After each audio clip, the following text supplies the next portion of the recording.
ও মা, আপনি মারা যাবেন, আপনি বুক ফাটায় কাঁদবেন, আপনার স্বামীকে ডাক দিয়ে বলবেন, স্বামী, যেই দিন লাল বেনারসি শাড়ি পরে আপনার ঘরে আসছিলাম, আপনার সংসারে কত কামাই রোজগার করেছি, কত কষ্ট করেছি, জীবনে আল্লাহর ইবাদত বন্দেগী করতে পারি নাই, আমার জন্য একটু দোয়া করিও, আমি যেন কবরের মধ্যে শান্তি পাই।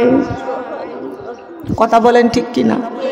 আল্লাহ কয়, হে বান্দি, মার বাড়ি থেকে যখন স্বামীর বাড়িতে আসছিলে সবার কাছে দোয়া চাইছিলে, আজকে তুমি একটাবার দোয়া চাইতে পারো না কারোর কাছে। আজকে তোমার জবানটাকে বন্ধ করে দিয়েছে। এই জবান দিয়ে কত কথাই বলতে, মধুর মধুর মধুর কথা বলতে, মাকে মা বলে ডাকতে, বাবাকে বাবা বলে ডাকতে, যে যে সুবাদ হয় তাকে তাই বলে ডাকতে, আজকে তোমার জবানটাকে বন্ধ করে দিয়েছে। আজকে তোমার স্বামীর কাছে দোয়া চাও, ছেলের কাছে দোয়া চাও, বড় বেটাকে ডাক দিয়া বলবে, ও আমার বড় বেটা, তোরে কত কষ্ট করে লালন পালন করেছি, 10 মাসের কষ্ট আর ডেলিভারির কষ্ট, তোকে দেখে আমি সব কষ্ট ভুলে গেছি। ও আমার বড় বেটা, তুমি আজকে কাঁধে করে আমার কোথায় নিয়ে যাচ্ছ? আমার কত সুন্দর ঘর, কত সুন্দর বাড়ি, কত সুন্দর খাট, কত সুন্দর বিছানা, আজকে আমারে শেষবারের মতো তোমরা কোন খাটের মধ্যে উঠাইয়া কানতে কানতে আমারে তোমরা নিয়ে যাইতেছ। এমন সময় দেখা যায় মা মুর্দাটাকে নিয়ে যাইয়া বড় সন্তানটা কবরের মধ্যে নামবে। বড় বেটা কবরে নামবে, বড় বেটা মুখের বন্ধটা খুলে দিবে, মুখটা যখন ঘুরাইয়া দিবে, সন্তান তখন মায়ের লাশ দেখে দেখে কাঁদতে শুরু করে দিবে। এই সন্তানেরা এখন তো মা আছে, এখন তো মার দরদ কেউ বুঝতেছ না। মা যখন দুনিয়া থেকে বিদায় নিয়ে চলে যাবে, সেই দিন বুঝতে পারবা মা কেমন জিনিস। লক্ষ্য করবেন, খেয়াল করে শুনেন, একজন মা যখন কবরে যায়, সন্তান তখন ওই মাকে কবরের মধ্যে শুয়ে দেয়। ওই সন্তান কবর থেকে উঠতে যায়, কবর থেকে যখন উঠতে যায়, তখন ওই মা তখন চিৎকার দিয়ে কান্দে, মুর্দায় কান্দা কয়, জিন্দারে ভাইয়া যে বুঝি দিলাই আমার জনমের বিদায়। মুর্দায় কান্দা কয়, জিন্দারে ভাইয়া যে বুঝি দিলাই আমার জনমের বিদায়। যে জন ঘর থেকে নামায়, যে জন গোসল করায়, যে জন ঘর থেকে নামায়, যে জন গোসল করায়, তারাই আমার আপন জন, তাদের কাছে দোয়া চাই, তারাই আমার আপন জন। আজ বুঝি দিলাই আমার জনমের বিদায়, আজ বুঝি দিলাই আমার, আজ বুঝি দিলাই আমার। মুর্দায় কান্দা কয়, জিন্দারে ভাই আজ বুঝি দিলাই আমার জনমের বিদায়, আজ বুঝি দিলাই আমার জনমের বিদায়। যে জন গোসল করা, যে জন গোসল করায়, যে জন কাফন পরায়, তারাই আমার আপন জনা, তাদের কাছে দোয়া চাই, তারাই আমার আপন জনা, তাদের কাছে দোয়া চাই। আজ বুঝে দিলাই আমার জনমের, আজ বুঝে দিলাই আমার জনমের বিদায়। মুর্দায় কান্দা কয়, জিন্দারে ভাই আজ বুঝে দিলাই আমার জনমের বিদায়। যে জন জানাজা পড়ায়, যারা কান্দে লইয়া যায়, যারা জানাজা পড়ায়, যে জন কান্দে লইয়া যায়, তারাই আমার আপন জন, তাদের কাছে দোয়া চাই, তারাই আমার আপন জন। আজ বুঝি দিলাই আমার জনমের বিদায়, আজ বুঝি দিলাই আমার। মুর্দায় কান্দা কয়, জিন্দারে ভাই আজ বুঝি দিলাই আমার জনমের বিদায়, আজ বুঝি দিলাই আমার। যে জন কান্দে লইয়া যায়, যে জন কবরে নামায়, যে জন কান্দে লইয়া যায়, যে জন কবরে নামায়, সে জন কাছে দোয়া চাই, সে তো আমার বড় বেটা, সেজন আমার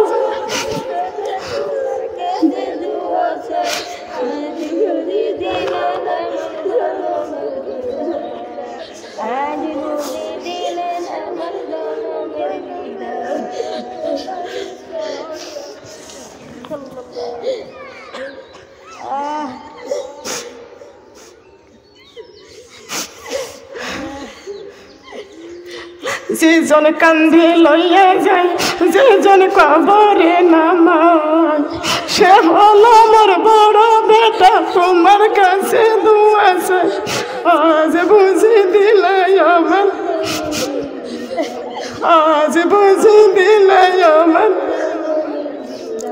যেজন কান্দে লইয়া যায়, যেজন কবরে নামায়, সেজন আমার বড় ভাই, তাদের কাছে দোয়া চাই, সে হলো আমার বড় ভাই, তোমার কাছে আজ বুঝি।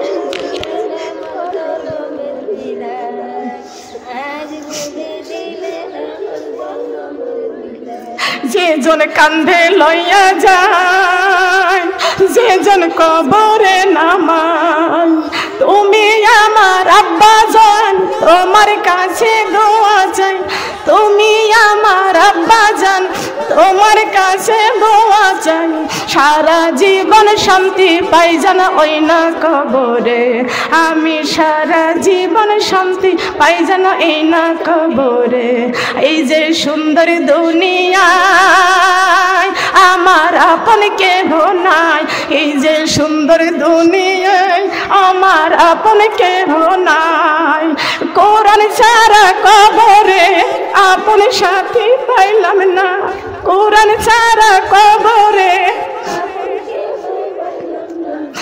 আজ বুঝে দিলাই আমার জনমের বিদায়, আজ বুঝে। এই যে সুন্দরী দুনিয়ায় আমার আপন কেহ নাই, সবাই মরে কবরে রেখে চলে গেলেন ঘরেতে, সবাই আমায় কবরে রেখে চলে গেলেন ঘরেতে, ওই কবরে নামাজ ছাড়া আপন সাথী নাই, ওই কবরে নামাজ ছাড়া, ওই কবরে নামাজ ছাড়া আপন সাথী নাই। মুর্দাই কান্দা কয় জিন্দা রে ভাই, আজ বুঝে দিলাই আমার জনমের বিদায়। সোনার মা বোনরা কান লাগান লক্ষ্য করে শোনেন গো মা, আমার বড় বেটা কবরে রাখবে, কবর থেকে উঠে আসবে, কবর থেকে উঠে আসবে, কবর থেকে উঠে আসবে। মা বড় বেটার পাও দুইটা জড়াইয়া ধরতে যাবে, ও আমার বড় বেটা কত সুন্দর বাড়ি করেছি, কত সুন্দর খাট করেছি, কত সুন্দর বিছানা করেছি বাবারে, আর আমাকে এমন একটা ঘরে রেখে গেলি রে বাবা, এই ঘরের মধ্যে কোনো বিছানা নাই, কোনো সাথী নাই, কোনো বাতি নাই বাবারে, এই ঘরটার মধ্যে একটা ফ্যানের কোনো ব্যবস্থা নাই, একটু বাতির কোনো ব্যবস্থা নাই। ওই সন্তান মাকে কবরে রাখিয়া চোখের পানি ছেড়ে কাঁদতে কাঁদতে কবর থেকে উঠে আসবে। জন্মে দক্ষিণী মা, এই মা চিৎকার দিয়ে কান্দে, মায়ের কান্না সন্তান শুনতে পাবে না, কিন্তু কই মা ডাক দিয়া বলবে বাবারে আমারে একা একা এমন জায়গা রেখে গেলি রে বাবা, এই জায়গার মধ্যে সাথীও নাই, বাতিও নাই, এই যে অসহায় হয়ে আমি মা কবরে শুয়ে থাকবো, ও বাবা আমার জন্য দান করতে ভুলে যাইও না। সন্তান নামাজ পড়ে দোয়া করলে মার কবরে 100% পৌঁছাইয়া যায়। সন্তান যদি মা বাবার জন্য দোয়া করে, এই দোয়াটা 100% মা বাবার কবরে পৌঁছাইয়া যায়।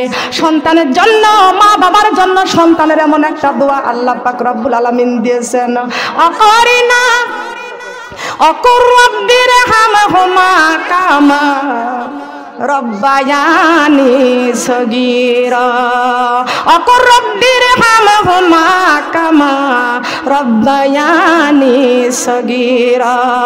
ও আল্লাহ, আমার এই মাকে এই যে মাটির ঘরে শুয়াইয়া রেখে গেলাম, আমার মা আমারে কোলে পিঠে করে মানুষ করেছে, আমারে বড় করেছে, গায়ের রক্ত মা পানি করে দিয়েছে। এই মাকে আমি এই কবরে রেখে গেলাম। আল্লাহ মেহেরবানি করে আমার মাকে তোমার কুদরতি কোলে উঠায় নাও। আল্লাহ পাক রব্বুল আলামিন বলেছেন, কোন সন্তান যদি মায়ের জন্য চোখের পানি ছেড়ে দোয়া করে, আর এই চোখের পানি নাকের মাথা আসার আগ দিয়া আমি আল্লাহ ওই সন্তানের চোখের পানি কবুল করে নিয়া মা বাবার কবরে জান্নাতের বিছানা বিছায়া দিই। চোখের জলে বাদ মানে না, বুক ভেঙে যাইছি রে, মা জননী আর আসবে না, চলে যাবে কবরে। মা জননী কবরে গেল আর এলো না ফিরে, মা জননী কবরে গেল আর এলো না। চোখের জলে বাদ মানে না, বুক ভেঙে যাইছি রে, মা বাবা তো কবরে গেল আর এলো না ফিরে, মা বাবা তো চলে গেল আর এলো না। সাদা কাফন পরে যেদিন বিদায় নিল মা, কি যাত না সেদিন আমার অন্য জানে না, জীবন যেন পূর্ণ আমার, জীবন যেন পূর্ণ আমার সোগের কারাগারে, মা বাবা তো চলিয়া গেল আর এলো না ফিরে, মা বাবা তো চলিয়া গেল আর এলো না ফিরে, মা বাবা তো চলিয়া গেল আর এলো না। জনমে জনম থাকতে পারি সবই কিছুকে ভুলে, মায়ের প্রিয় ব্যথায় আমি মরিছি তিলে তিলে। জনমে জনম থাকিতে পারি সবই কিছুকে ভুলে, মা হারানো ব্যথায় আমি মরিছি তিলে তিলে। ওই সোনা মুখ না দেখিলে, ওই সোনা মুখ না পাইলে কেমনে রব আমি ঘরে, মা জননী চলে গেল আর এলো না ফিরে, মা জননী চলিয়া গেল আর এলো না ফিরে। সোনার মা বোনেরা, গালে দাঁত থাকতে দাঁতের মর্ম বোঝে না, লক্ষ্য করেন খেয়াল করেন, মা বাবার খেদমত করতে হবে। ও বৌমা যারা আছো, শ্বশুর শাশুড়িকে খেদমত করতে হবে, শ্বশুর শাশুড়ির খেদমত ছাড়া কপাল খুলবে না। কথা বলেন ঠিক কিনা? আসুন আমার মা বোনেরা, আমরা সবাই কবরে চলে যাব 3 বন্ধনের আসামি হয়ে। কয় বন্ধনের আসামি? বলেন কয় বন্ধনের আসামি? 3 বন্ধনের আসামি হয়ে কবরে চলে যাব। অনেক মা বোনদেরকে যদিও মা 3 পিস পরা বন্ধ করে দেন, সুন্নাতি জামা পরেন, বড় হাতা দেন, আর বড় ওন্না দিয়ে মাথার চুলগুলো সুন্দর করে ঢাকেন, এই তো রাগ হয়ে যায়। ঠিক কিনা বলেন? করোনার ভয়তে না মুখে না মাস্ক ব্যবহার করে, মাস্ক ব্যবহার করে নাকে, কিন্তু মাথায় কাপড় দেয় না। মাথায় কাপড় দিতে কে বলেছে? বলেন কে বলেছে? মাথা ঢাকতে বলেছেন কে? পর্দা করতে বলেছেন কে? করোনা ভাইরাসের মরণের ভয়ে নাকের মধ্যে মাস্ক পরে নাক বাঁধে রাখে, কিন্তু আল্লাহর ভয়ে পর্দা করে না। কি করে না? পর্দার কথা কে বলেছেন? আল্লাহ পাক রব্বুল আলামিন বলেছেন, আকারিনা ফি বুয়ুতিকুন্না ওয়ালা তাবাররাজনা তাবাররুজাল জাহিলিয়াতিল উলা। আল্লাহু আকবার। হে দুনিয়ার নারীরা, তোমরা বিধর্মীর মেয়েদের মতো তোমাদের রূপ চেহারা প্রদর্শন করে রাস্তা রাস্তায় ঘুরিও না। তোমরা বাহিরে যাইবা, সুন্দর করে পর্দা করে যাইবা। বলেন সুবহানাল্লাহ। সুন্দর করে বোরকা পরবা কালো, বোরকা পরবা ঢিলা ঢালা, খবরদার সৌন্দর্যের বোরকা পরিও না। কথা বলেন ঠিক কিনা? বোরকা হয়েছে ফ্যাশন। বোরকা কি ফ্যাশন হয়? বোরকা ফ্যাশন হয়? তবে খিমারের হিজাব পরবেন। খিমারের হিজাব অনেক বড়, এটা পরবেন। সুন্দর করে চুলগুলো ঢাকবেন, মুখের ফেসটা ঢেকে দিবেন, পর্দা করে বাহিরে যাইবেন। মেয়েরা চাকরি করতে পারবে, ব্যবসা করতে পারবে, সব জায়গা যাইতে পারবে পর্দার সাথে। কথা বলেন ঠিক কিনা? পর্দার সাথে আপনি যাইতে পারবেন, আপনার যাওয়া নিষেধ নাই। কিন্তু তাই বলে এমন ভাবে চলবেন না, শর্ট কামিজ গায়ে দিয়ে, হাই হিল পরে, ঠোঁটের মধ্যে লিপস্টিক নিয়ে, চোখের মধ্যে মাস্কারা নিয়ে আপনার ইচ্ছা মতন আপনি ভুরু পিলাক করে চলবেন। হারাম, এইভাবে আপনি চলতে পারবেন না। কোথায় পাইছেন? মুসলমানের মেয়ে হইয়া চুল কাটেন, মুসলমানের মেয়ে হইয়া লম্বা লম্বা নখ রাখেন। আর এই নখগুলো রাখে যারা, তারা হলো সবচাইতে শিক্ষিত মেয়েরা। শিক্ষিত মেয়েরা এগুলো করে, নখ রাখে। কলেজের মেয়েরা লম্বা লম্বা লম্বা লম্বা নখ রেখে দেয়, মনে করবা এই সারা নখ জানোয়ার কাটতে পারে না, জানোয়ারের হাতে পায়ে থাকে। কথা বলেন ঠিক কিনা?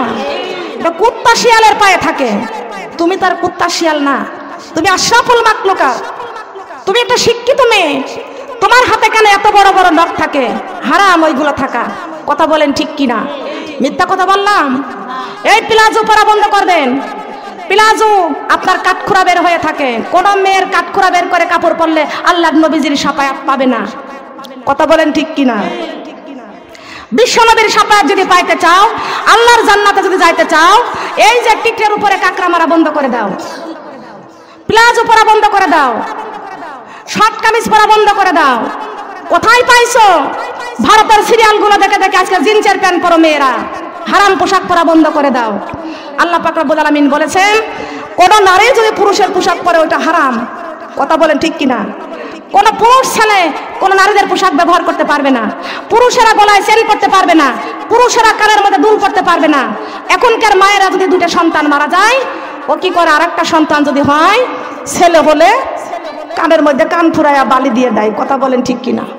কোথায় পাইছেন? আল্লাহর উপরে বিশ্বাস হয় না? হায়াতের মালিককে, হায়াতের মালিক ওই বালি, কান ফুরানো কানের দুল? বলেন, কত ছেলেরা দেখি গাড়ি চালাচ্ছে, রিক্সা চালাচ্ছে, সেই ছেলেদের কানের মধ্যে দুল পরা আছে। ওই যে মা দিয়ে থয়েছে, বাবা দিয়ে থয়েছে, মা বাবা ধর্ম পালন করতেছে, কিন্তু আল্লাহর ধর্ম পালন করতেছে না। একটা ছেলের পায়ে এত বড় ফুড়া হয়েছে, ছেলেটার বয়স বেশি না, স্কুলের শিক্ষক, গেছে ডাক্তারের কাছে, এত বড় ফোড়া হয়েছে। ছেলেটা অপারেশনও করতে পারে না, কোথায় কোথায় ওষুধ খেয়ে একটু সমস্যা হয়ে গেছে। ডাক্তারের কাছে গেছে, ডাক্তার বলেছে 35 পয়েন্ট ডায়াবেটিস, তোমার অপারেশন করাও যাবে না। ওই শিক্ষিত ছেলে স্কুলের মাস্টার, ওর কানে দেখতেছি এত বড় দুল পড়া রয়েছে। মা মনে হয় ছোটবেলায় একটু ছোট করে বানাইছিল, এখনো একটু বড় হয়েছে, বালিটা আর একটু বড় করেছে। কোথায় পাইছেন?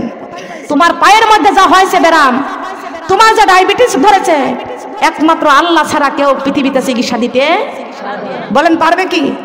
পৃথিবীর সবচেয়ে বড় ডাক্তারকে বলেন। খবরদার, আল্লাহর সাথে কেউ কুফরি করো না। কোন পুরুষ ছেলে কান ফুরাইতে পারবে না, হাতের মধ্যে ব্যাজনেট নিতে পারবে না, গলায় চেন পড়তে পারবে না, হারাম। কথা বলেন ঠিক কিনা? খেয়াল করেন, সবাই পড়ি আস্তাগফিরুল্লাহ রব্বি মিন কুল্লি জামবি ওয়া তুবু ইলাইহি লা হাওলা ওয়ালা কুওয়াতা ইল্লা বিল্লাহি আলিয়ুল আযীম। লা ইলাহা ইল্লাল্লাহু মুহাম্মাদুর রাসূলুল্লাহ সাল্লাল্লাহু আলাইহি ওয়াসাল্লাম। আল্লাহুম্মা আজিরনি মিনান নার, আল্লাহুম্মা আজিরনি মিনান নার। আসুন আমার মা বোনেরা সবাই কার কাছে হাত বাড়াইব? কেউ ফেরে না খালি হাতে। কার দরবার থেকে বলেন? কার দরবার থেকে? আমার আপনাদের আট্রসিতে আইছি আমি, মনে করবেন না যে আমি আট্রসের গিবত করে যাচ্ছি। গিবত করছি? এখানে বলে কেউ ফেরে না খালি হাতে, খাজা বাবার দরবার থেকে, বলে না? কথা বলেন, বলে না? এই কথাগুলো বলা কি ঠিক? এই কথাগুলো বলা কি ঠিক? এই কথা বলে বলা বলা কেউ ফেরে না খালি হাতে আমার আল্লাহর দরবার থেকে, কেউ ফেরে না খালি হাতে। আমি একটা জায়গায় মাহফিলে গেলাম, ওইখানে আমি ছিলাম প্রধান বক্তা, আর দ্বিতীয় বক্তা ছিল আট্রসির একজন মহিলা। আর একটা জায়গায় মাহফিলে গেলাম, আট্রসির এক মহিলা, আমি সূরা আহজাবের 33 নম্বর আয়াত তেলাওয়াত করলাম। আমি জানি না আট্রসির পীর কেমন, আমি জানি না, আমি দেখিও নাই কোনোদিন, তবে আট্রসির ওই পীরের মুরিদান যারা আছে ওদের মুখ থেকে শুনেছি, দেখেছি। বুরকাও পরে না, গ্রাম গ্রাম থেকে চাউল আদায় করে বেড়ায়, মাজার সাথে কাপড় বাঁধে। আমার কথাগুলো খেয়াল রাখবেন, আমি বানোয়াটি কোনো কথা বলি না। আমি বললাম তুমি তো আট্রসির মুরিদ, নামাজ পড়ো না, বুরকাও পড়ো না, পর্দাও করো না, বেহাইয়া বেলিল্লাহি হাত চলাফেরা করো। বলে আমাদের নামাজ পড়া লাগবে না, পর্দাও লাগবে না, আমাদের খাজা বাবা শাফায়াত করে জান্নাতে নিয়ে যাবে। খাজা বাবা নিবে না কি বলেন? আমি বললাম জান্নাতটা খাজা বাবার বাবাই তৈরি করে নাই, ঠিক কিনা বলেন? জান্নাতটা খাজা বাবার বাবাই তৈরি করে নাই, জান্নাতটা কোন ওই ফুরফুরার হুজুরের বাবাই তৈরি করে নাই, জান্নাতটা চরমনার পীর সাহেবের বাবাই তৈরি করে নাই। আল্লাহ বলেছেন ফাদখুলি ফি ইবাদি ওয়াদখুলি জান্নাতি। আল্লাহু আকবার। আগে ইবাদত করো, তারপর আল্লাহর জান্নাতে যাওয়ার আশা করো। কোথায় পাইছো এই বেদাতি কথা? পীরের কাছে মুরিদ হলে পীর আমাদের জান্নাতে নিয়ে যাবে, যেখানে আদম নবী সুপারিশ করতে পারবে না, যেখানে মুসা নবী সুপারিশ করতে পারবে না, যেখানে ঈসা নবী সুপারিশ করতে পারবে না, যেখানে ইব্রাহিম নবী সুপারিশ করতে পারবে না। পারবে? পারবে? কোন নবী সুপারিশ করতে পারবে না। আমাদের একমাত্র সুপারিশ করবে নবী মুহাম্মদ রাসূলুল্লাহ সাল্লাল্লাহু আলাইহি ওয়াসাল্লাম। আমার দিনের নবী কান্দেন শুইয়া মদিনার বুকে রে, থাকতো যদি আমার পাখা যাইতামি উইরা উইরা রে। বলেন থাকতো যদি আমার পাখা যাইতামি উইরা। ওই চাঁদের গায়ে দাগি রয়েছে সূর্যের কপালে পুরা, আমার দয়াল নবীর গায়ে দেখো শুধুই নূরের তোরা। ওই সোনার নবী কান্দেন শুধুই উম্মতের লাগিয়া রে, থাকতো যদি আমার পাখা যাইতামি উইরা উইরা রে। বলেন থাকতো যদি আমার পাখা। নবীর আঙ্গুলে গুলি সরু ছিল, লম্বা দুটি হাত বিজলির মতো পার করে দিবেন পুলিশিরা। সুবহানাল্লাহ বলেন। নবীর ভুরু দুটি মেলা ছিল যেন তলোয়ার, দেখে সব কাটা যাবে যত উম্মতি গুনাহগার। সুবহানাল্লাহ বলেন। দিনের নবীর কথা বলা হয়েছে, ওখানে নবী ছাড়া কেউ সুপারিশ করতে পারবে না, খাজা বাবাই পারবে না, চরমনার হুজুর পারবে না, ওখানে ফুরফুরার কোনো হুজুর পারবে না। এই দুনিয়াতে কেউ সুপারিশ করার সাহস পাবে না, সুপারিশ করবে একমাত্র নবী মুহাম্মদ রাসূলুল্লাহ সাল্লাল্লাহু আলাইহি ওয়াসাল্লাম। আমি ওখানে বলেছি তুমি যদি পর্দা না করো তোমার ওই খাজা বাবা সুপারিশ করে বেহেশতে নিতে পারবে না, তুমি যদি নামাজ না পড়ো খাজা বাবাই তোমার শাফায়াত করে বেহেশতে নিতে পারবে না। আর একটা জায়গায় মাহফিলে গেলাম আমার শঙ্কুবার ভিতরে, ওইখানে আমি সূরা হাজাবের 33 নম্বর আয়াত তেলাওয়াত করলাম। ওখানে দেখলাম মহিলার হাতের মধ্যে রাহমাতাল লিল আলামিনের চুরি পরা আছে, আছে নাকি এই দেশেও? আট্রসির মুরিদ যারা রাহমাতাল লিল আলামিনের চুরি পরে তারা। খেয়াল করেন, কালেমা অন্তরের মধ্যে থাকতে হবে। কোথায়? অন্তরের মধ্যে থাকতে হবে। সুবহানাল্লাহ। নবীর ভালোবাসা নাই, কোন বাবার নামে জিকির চলবে না। জিকির চলবে একমাত্র কার? জিকির চলবে কার? একমাত্র জিকির আল্লাহর নামে হবে। কখনো বাবার নামে জিকির হবে নাকি? বাবার নামে কোনো জিকির হবে না। আমি ওখানে সূরা হাজাবের 33 নম্বর আয়াত তেলাওয়াত করলাম, পর্দার কথা বললাম। ওখানে জোহরের নামাজের জন্য আমি বিরতি দিলাম। ওই মহিলাটা উঠে এসে বলতেছেন, আপা আমি একটা প্রশ্ন করব। আমি বললাম প্রশ্নটা করেন। বলে, আপা আপনি সূরা হাজাবের 33 নম্বর আয়াত তেলাওয়াত করে ওখানে পর্দার কথা বলেছেন, আমি যদি পর্দা না করে জান্নাতে যাইতে পারি? পর্দা না করে জান্নাতে যাইবা? আমি বললাম তুমি কোন জায়গার মুরিদ? কোন জায়গার মুরিদ তুমি? তোমার হাতে দেখতেছি রাহমাতাল লিল আলামিনের চুরি পরা। বলে আমি আট্রসির মুরিদ। এখন আমার মা বোনেরা, পীর সাহেব কেমন আমি সেখানে কোনোদিন যাই নাই, কিন্তু পীরের বদনাম একমাত্র মুরিদানরা করতেছে। ঠিক কিনা বলেন? ঠিক কিনা বলেন? পীরের মুরিদান এরাই বদনাম করতেছে, আমি তাদের মুখ থেকে শুনেছি। লক্ষ্য করেন।